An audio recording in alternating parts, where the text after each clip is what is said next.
Meron pa tayo ditong bagong ilaw na galing kay Tolpa Wiring. Ito yung ZAC Night Destroyer. Pero bago yan, maraming salamat muna kay Sir Dominic at saka sa 10,000 nagtiwala.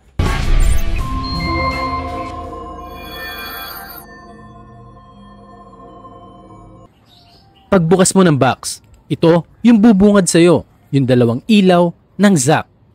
Ito yung itsura ng ilaw ng ZAC Premium Driving Light.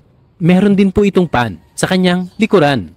Made of aluminum body housing, kaya matibay at sturdy yung ilaw na ito.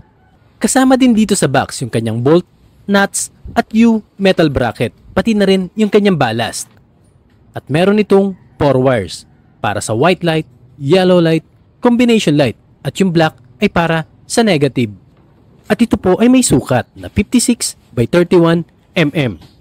Ganyan po kalaki itong ZAC Premium Night Destroyer. Tignan naman natin kung ano ang itsura ng ilaw ng ZAC. Ito yung sample ng kanyang white light. Para sa dalawang ilaw nito, ito ay mayroong 49 watts. Ito naman yung sample ng kanyang yellow light. Ito ay meron ding 49 watts para sa dalawang ilaw nito. At ito naman yung sample ng kanyang combination light, yung combination ng white at yellow. Dito, lumalabas na meron na lang itong 45 watts para sa dalawang ilaw nito. Lux meter testing naman tayo. Dito makikita natin kung gaano ba talaga kalakas yung ilaw na binubuga nitong ZAC Premium Mini Driving Light. Unahin natin itong white light. Dito lumalabas na meron itong 4,000 lux. Yan po ay para sa single bulb. At nung dinalawa na natin, umabot na ito ng 8,000 lux. Ganyan po kalakas ang white light ng ZAC Night Destroyer. Dito naman tayo sa kanyang yellow light. Ang pinakamataas na value na kuha natin dito sa kanyang yellow light ay nasa 3,800 lux para sa single unit nito. Hindi na tumaas at bumababa pa yung reading, kaya hanggang 3,800 lang ito.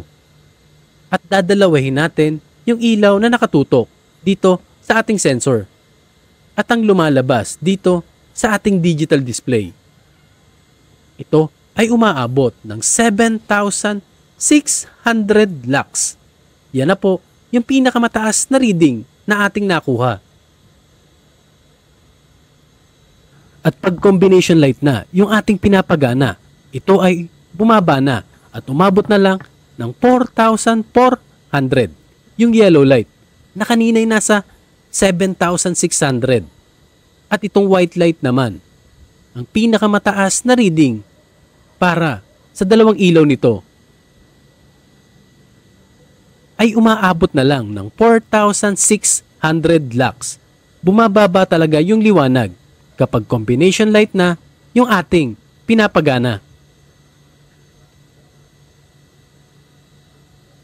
Ito naman po yung ating road testing ng ZAC Night Destroyer. Ito po yung sample ng kanyang white light.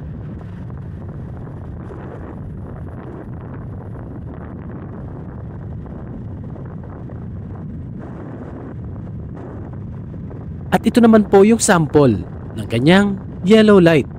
High beam po nito yung kanyang yellow light at ang low beam naman po nito ay ang kanyang white light. Sa dami na nagawa nating testing ng ilaw ay halos magkakasing liwanag na ang mga ito kapag ginagamit na sa kalye. Kaya doon po pumapasok yung ating lux meter testing. Doon po kasi makikita at malalaman ng totoo kung gaano talaga kalakas ang ilaw. Dahil kagaya nito na pag bumabiyahe na o ginagamit na natin ito sa kalye ay halos pare-parehas na sila ng tingkad. Dahil minsan po talaga pag mata lang ang pagbabasihan natin ay halos magiging magkakamukha lang po ang lahat ng ilaw.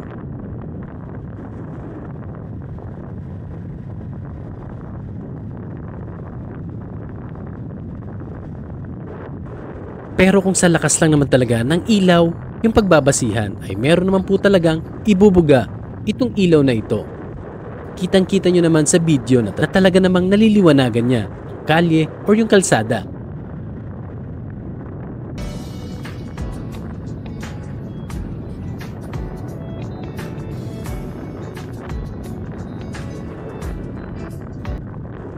Tsumempo lang talaga tayo na wala tayo halos kasabay at kasalubong na sasakyan. Kaya kitang-kita yung ilaw ng Zack Night Destroyer.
Maraming salamat po sa panonood ng aking video. Huwag niyo po sanang kalimutan na mag-like, share, at subscribe. God bless po at ride safe sa inyo pong lahat.